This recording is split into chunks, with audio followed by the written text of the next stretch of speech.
All right, the last thing for Friday, March 21, 2025. A year ago, was in Palm Springs for Spring Q and am missing being there now. I had a really good time, good interaction with lots of people that are there, and wish that I could be there. But I'm not.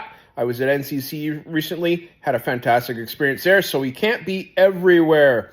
All right, as we're going along here, I listened to probably season 5, episode 27 with Suzanne Daly as she brings us Teach Happier, an episode entitled Say What.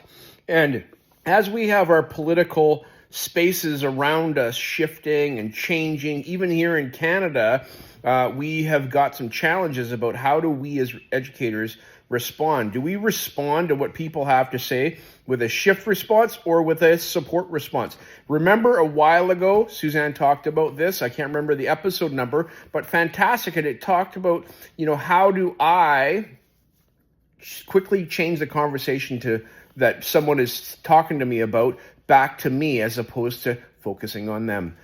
In this episode, she talks about a shift in language and how we can respond in these ways when we hear things and want to go deeper with people.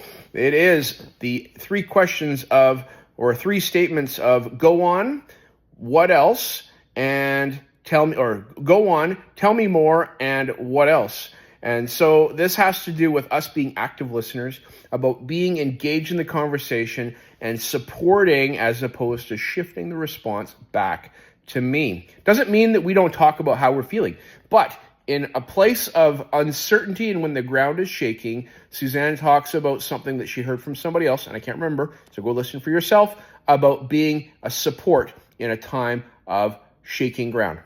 All right, thank you, Suzanne. So very good. Ties in with the other episode that I listened to at the top of this podcast, and so go take a listen for yourself about being involved in conversations. Thanks, bye.